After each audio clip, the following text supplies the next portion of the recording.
It was a renowned Nigerian agricultural economist, Professor Francis Idachebe, who said that Nigeria, as blessed as it is with abundant agroecological resources and diversity, has become one of the largest food importers in sub-Saharan Africa.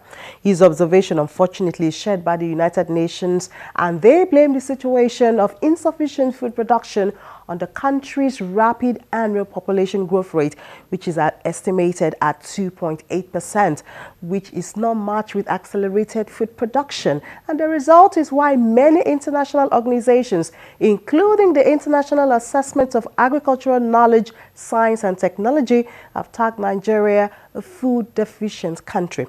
But the federal government of Nigeria would not allow this tag to stick on the country, which is why through various plans of action, the government of the country at different levels have in recent times preached the gospel of boosting agriculture and most especially attracting the youth into the sector. Are these strategies yielding the projected result? Can Nigeria change this unattractive tag? Let's talk on Big Story. I'm Ini Thompson.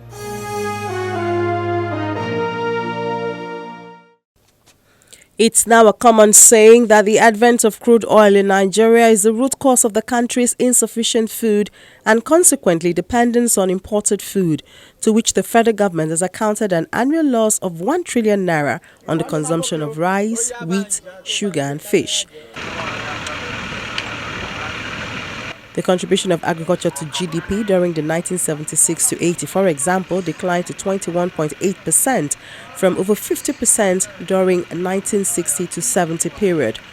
Although the sector's contribution to GDP increased to 39.6% in the period of 1981 to 85 and 41.2% in the 1986 to 90 period, this was far from its dominant position in the 1960s. Having realized the problem, there's been an attempt to reverse the trend and recapture the glorious days of agriculture in Nigeria. In Benue State, the middle belt of Nigeria, the governor Samuel Otom holds the state's tag, the food basket of the nation, very close to his chest. And one way he says he shows that is by continuing in farming, an occupation he was practicing before he attained the political office. This is a project I started so many years ago. I've been a farmer since 1992, and it's quite interesting. And I feel satisfied anytime I eat from the product of my farm as a farmer. And one thing that I know is that we have comparative advantage in agriculture in Benue State. And one thing that I've been trying to teach my people, even when you don't have money, at least you have something to eat. You'll be satisfied. You can take care of your friends, you can take care of your family, and you'll be satisfied. And I know that God has given us the greater portion. Every part of this country, God has endowed them with something. In the south side, we have the oil. In the north central here, we have the food. Food is more important than oil.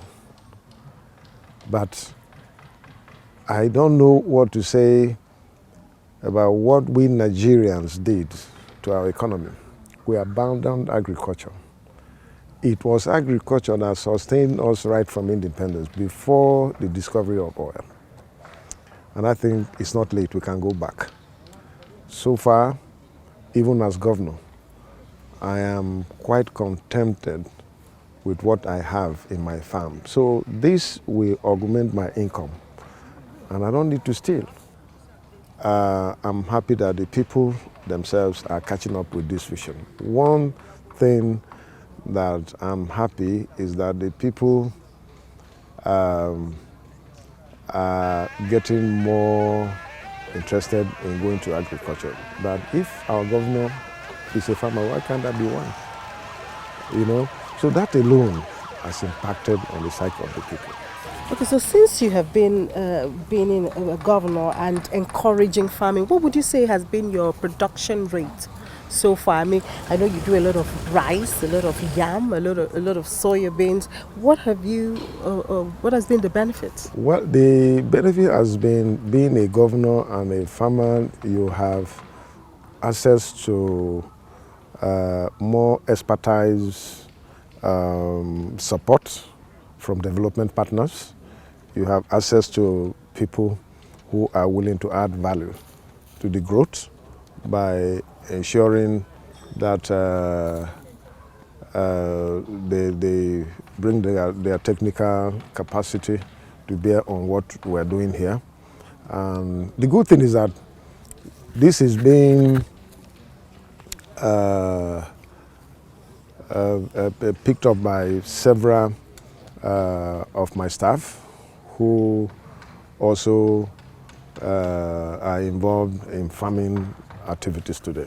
He says he's proud that he can practice what the federal government has been calling for, which is diversification of the economy. And as a farmer, he employs 70 staff, his direct contribution to emptying out the unemployment market. During cropping and harvesting, you still have to hire ad hoc staff and in their hundreds. So this is value addition to the economy of the state and our country. And I have instructed all those working with me, including the civil servants, to go back to farm. His encouragement to civil servants is exhibited in a policy of no work on Fridays. During cropping period and during harvesting. It's not a year-round program. For instance, for the cropping season, we start from June to August. We allow people to go back to farm on Fridays. Then during harvesting, we start from November to January. We allow people to take off on Friday, work-free day for them. And the results has been wonderful. Every civil servant who heeded to our call to go back to farm have something to put on the table. But what do you put in place to regulate? Because we know some people want to take it for granted. So they won't go to the farm, but they use it to do maybe other things. So what do you do to regulate the activities of that Friday? Well, you see, you can't expect 100% success of such a program. You don't need 100% success. If you achieve 70%, you have met your target. And I think that is what we have done. But I assure you that majority of the people who went, they came back with good news. And after harvesting, a lot of them came telling me that this is what we have made from our farm due to your policy. And I think we're on the right track.